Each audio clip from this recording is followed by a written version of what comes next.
എന്താ പറഞ്ഞേ?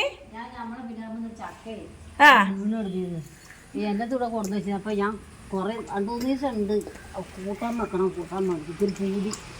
അപ്പോൾ പണ്ടത്തെ കാലത്തൊക്കെ ചക്ക കൂട്ടാൻ വെക്കും.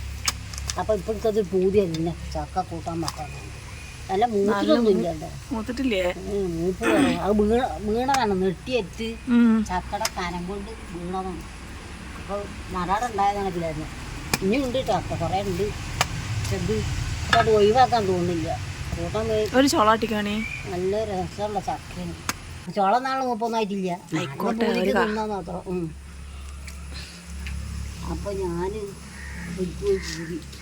തീരെ മൂത്തിട്ടില്ല അല്ലേ? തീരെ മൂത്തിട്ടില്ല, നെട്ടിയേറ്റ് കൊണ്ടാണ് കനം കൊണ്ട്. നല്ല വലിയ ചക്കയായിരുന്നു, അത് ഒഴിവാക്കാൻ തോന്നുന്നില്ല. മധുരൊന്നും ആയിട്ടില്ല അല്ലേ? കുരുവാണ്. ഇവിടെ ഒരു ചെറിയ കുട്ടി ചക്ക ഉണ്ടല്ലോ, അത് അമ്മ മറ്റേപ്പിലാണ്, ബലത്തേപ്പിലാണ്. ഇത് ബലത്തേപ്പിലാണ്. കഴിഞ്ഞ കൊറോണ കാലത്തേന് ചക്കത്തല്ല്, ചക്കോട് ചക്ക, ചക്കക്കേക്ക്, ചക്കപ്പായസം, ചക്കച്ചോറ്, ചക്കക്കറി. ചക്കല്ലാത്ത സാധനം ഉണ്ടായിരുന്നില്ല. നിങ്ങള് യൂട്യൂബ് വീഡിയോകൾ കണ്ട് കണ്ട് കണ്ട് നിങ്ങൾക്ക് ആൾക്കാർക്ക് എന്താണ് ഇഷ്ടമുള്ളത് നിങ്ങൾക്ക് നല്ലോണം മനസ്സിലാക്കണല്ലേ? അപ്പോൾ ഇതിങ്ങനെ മുറിക്കുന്ന ആൾക്കാർ കാണാൻ ഇഷ്ടം നിങ്ങൾ പറയണത്. നിങ്ങളുടെ അഭിപ്രായം അതാണ്.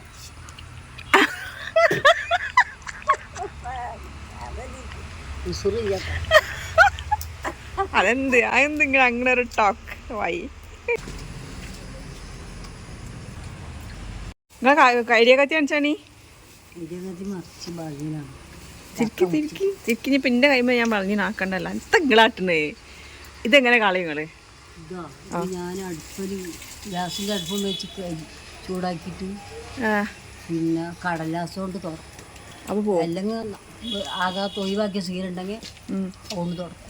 അപ്പോൾ പറ്റും അപ്പോൾ അടുപ്പ് നല്ല തീയത്തുണ്ടെങ്കിൽ അടുപ്പിൽ വെച്ചാൽ പെട്ടെന്ന് ഉരുകി പോരും. അപ്പോൾ ഉരുകിൻ്റെ ശേഷം പേപ്പർ കൊണ്ടാ ഒഴിവാക്കി സീൽ കൊണ്ടാ തുടച്ചിത്. അപ്പോൾ വളഞ്ഞിനൊക്കെയാണ് പോകും. ഇത് വലത്തേ ഭാഗത്തുള്ള ചക്ലാവ് കുറച്ച് ചക്ക അങ്ങ് ആകാശത്തോ മേലെ കിടക്കണിട്ടാണ്. പിന്നെ അത് ഇടത്തേ ഭാഗത്തുള്ള പ്ലാവ് ചക്ക ചോളെടുക്കുകയും ചെയ്യും, ചിലർ ഇങ്ങനെ കട്ട് ചെയ്യും. ആദ്യമൊക്കെ മടമ്പ് അതിന്റെ മടല് ഇഷ്ടം അതിൻ്റെ ചോളയും ചൗളിയും പിന്നെ മടലും ഒക്കെ കൂടി കൂട്ടി അരിഞ്ഞ് വെച്ച് തേങ്ങ ചീരകൊക്കെ അരച്ച് വന്നാൽ നല്ല രസമുണ്ടാവും. എനിക്ക് അതാണ് ഇഷ്ടം. എൻ്റെ ചെറുപ്പത്തിൽ എനിക്കത് കൂട്ടി ചീരായതാണ്. കുറച്ച് പച്ചമുളക് ഇടോണ്ടിട്ടാ. പച്ചമുളക് ചിലർക്ക് ഇടാം, എനിക്ക് എരിവെല്ലാം ഇഷ്ടമല്ല. അല്ല കുറച്ചിട്ടാ മതി പേരിന്. നിങ്ങൾക്കൊക്കെ വേണം കുറച്ച് അരച്ച് കലക്കി തെറ്റി എന്താണിത് ഒരു വിടല്.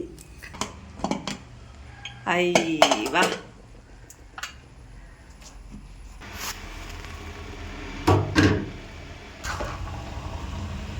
കൊള്ളൂല, കുറച്ച് വലിയ പാത്രത്തേക്ക് ആക്കണോ?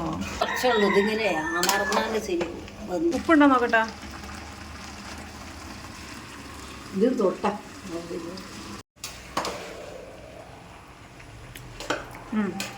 കൊള്ളാം, ഉപ്പുണ്ട്. മക്കളെ ഈ ചക്ക കൂട്ടാൻ പറ്റിയ നിങ്ങൾ ബിരിയാണി നെയ്ച്ചോറൊന്നും തിന്നൂല. അത് തരണം. ഫ്രിഡ്ജ് പറഞ്ഞ് കുരു ഇടണം, കുരുവൊക്കെ തിരിട്ടിട്ടാവില്ല. ചക്കക്കുരുവിന് പ്രത്യേക ടേസ്റ്റാണ്. മഴക്കാലത്ത് ഇപ്പം മഴയൊന്നുമില്ല, വെയിലാണ്. ഇന്നലെ മുതൽ വെയിലാണ്. പക്ഷെ എന്നാലും തണുപ്പ് കാലാവസ്ഥയിൽ നല്ല ചക്കക്കൂട്ടാനും കഞ്ഞി കുടിക്കാൻ നല്ല ഉഷാറാണ്. ഉമ്മ അറിഞ്ഞ് കഞ്ഞി കുടിക്കാൻ. ഇപ്പം പറഞ്ഞത് കൂട്ടാനും കഞ്ഞി കൂടെ ഭയങ്കര ടേസ്റ്റാണ്. പക്ഷെ ഞാൻ പറഞ്ഞെന്ന് ആരോടും പറയരുതെന്നും പറഞ്ഞു. എനിക്ക് പൊതുവിൽ കൂട്ടാനൊക്കെ ഭയങ്കര ഇഷ്ടമാണ്. അത് ഇടയ്ക്കിടയ്ക്ക് ഉണ്ടാക്കും. മത്തൻ കൂട്ടാൻ ഉണ്ടാക്കും, ചുര കൂട്ടാൻ ഉണ്ടാക്കും, ചെമ്പ് കൂട്ടാൻ ഉണ്ടാക്കും, അങ്ങനെ പല കൂട്ടാനും ഉണ്ടാക്കും. പിന്നെ നമ്മൾ ചക്കൂട്ടാൻ ഉണ്ടാക്കുന്ന സമയത്ത് പ്രത്യേകം ശ്രദ്ധിക്കേണ്ടത് അറിയാം, കൂട്ടാൻ്റെ ഉള്ളിൽ ഇങ്ങനെ ചക്കക്കുരുട്ട് കൊടുക്കുക. എന്നിട്ട് തോലൊന്ന് പൊളിക്കാതെ ഇട്ടണം കേട്ടോ. എന്നിട്ട് നമ്മളിത് തിന്നാൻ നേരത്ത് ഈ തോല് പൊടിച്ചിട്ട് ചക്കക്കുരു ഒന്ന് തിന്നുക. ഭയങ്കര ടേസ്റ്റ് ഉണ്ടാവുക. ഇന്നത്തെ വീഡിയോ എത്ര കൊളക്ക് വർത്താനം പറയാൻ പറ്റണില്ല കേട്ടോ. കൂട്ടാൻ്റെ ടേസ്റ്റ് കൊണ്ട് വർത്താനം പറയാൻ പറ്റില്ല. നമുക്കിനി വേറൊരു കൂട്ടാനും കൊണ്ട് വേറൊരു വീഡിയോയുമായിട്ട് വീണ്ടും വരാം. അതുവരെയും ബൈ.